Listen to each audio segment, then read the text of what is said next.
श्रीराम समर्थ। वक्रतुंड महाकाय सूर्यकोटि समप्रभ निर्विघ्नं कुरु मे देव सर्वकार्येषु सर्वदा। गुरुर्ब्रह्मा गुरुर्विष्णुः गुरुर्देवो महेश्वरः गुरुः साक्षात् परब्रह्म तस्मै श्री गुरवे नमः। विदेहापरि चालवूनी प्रपंच मुमुक्षु जनालागी अध्यात्म चर्चा करोनी बहुलोकजे मेळवीती।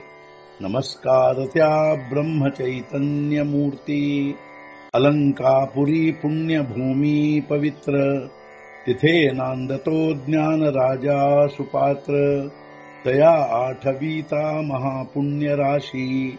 नमस्कार माझा सद्गुरु श्री ज्ञानेश्वराशी। सद्गुरुनाथ महाराज की जय। जय जय रघुवीर समर्थ। श्रीराम समर्थ। जय जय रामकृष्ण हरी। श्री ज्ञानेश्वरी अध्याय 15 पुरुषोत्तम योग संपुಟ 115।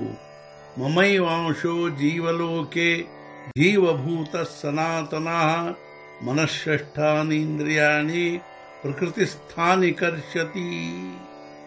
ಲೋಕಾರ್ಥ ನನ್ನದೇ ಸನಾತನ ಅಂಶವು ಜೀವಲೋಕದಲ್ಲಿ ಜೀವರೂಪ ತಾಳಿರುತ್ತದೆ.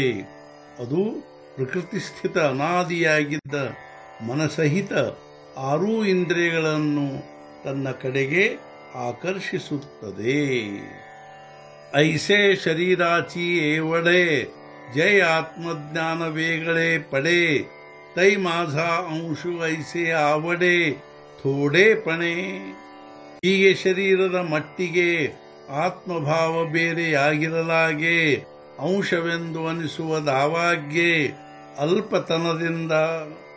ಇದೇ ರೀತಿಯಾಗಿ ಶರೀರದ ಮಟ್ಟಿಗೆ ಆತ್ಮಭಾವವು ಬೇರೆಯಾಗಿರಲಾಗಿ ನಮ್ಮ ಅಲ್ಪತನದಿಂದ ನಾನು ಆತ್ಮಸ್ವರೂಪದ ಅಂಶವೆಂದು ತಿಳಿಯುವೆನು.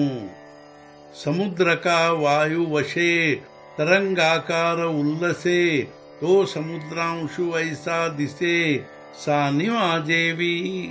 ಸಮುದ್ರವಾಯು ವಶದಿಂದ ಶೋಭಿಸಲಾಗಿ ತರಂಗ ಆಕಾರದಿಂದ ಅವು ಸಮುದ್ರದ ಅಂಶ ರೂಪದಿಂದ ಕಾಣತೊಡಗುವವು.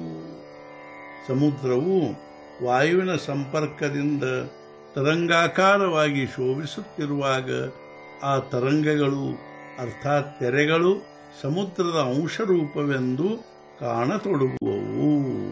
ದೇವಿ ಜಡಾತೆ ಜೀವವಿತ ದೇಹ ಅಹಂತ ಉಪಜವಿತ ಮೀ ಜೀವ ಗಭೆ ಪಂಡು ಸುತ ಜೀವಲೋಕಿ. ಅದರಂತೆ ಜಡವನ್ನು ಜೀವಂತಗೊಳಿಸುವ ದೇಹ ಅಹಂಕಾರ ಹುಟ್ಟಿಸುವ ಅರ್ಜುನ ಜೀವಲೋಕದಲ್ಲಿ ನಾನೇ ಜೀವ ಎಂದು ಅನಿಸುವೆನು. ಅದರಂತೆ ದೇಹ ಭಾವದಲ್ಲಿ ಅಹಂಕಾರ ಹುಟ್ಟಿಸುವಂತೆ ಹಾಗೂ ಜಡವನ್ನು ಜೀವಂತಗೊಳಿಸುವಂತೆ ನಾನೇ ಜೀವಲೋಕದಲ್ಲಿ ಜೀವವೆಂದು ಅನಿಸಿಕೊಳ್ಳುವೆನು. ಸದ್ಗುರುನಾಥ ಮಹಾರಾಜ್ ಕಿ ಜೈ. ಜೈ ಜೈ ರಘುವೀರ ಸಮರ್ಥ। ಶ್ರೀ पंढरीनाथ महाराज की जय। जय जय रघुवीर समर्थ।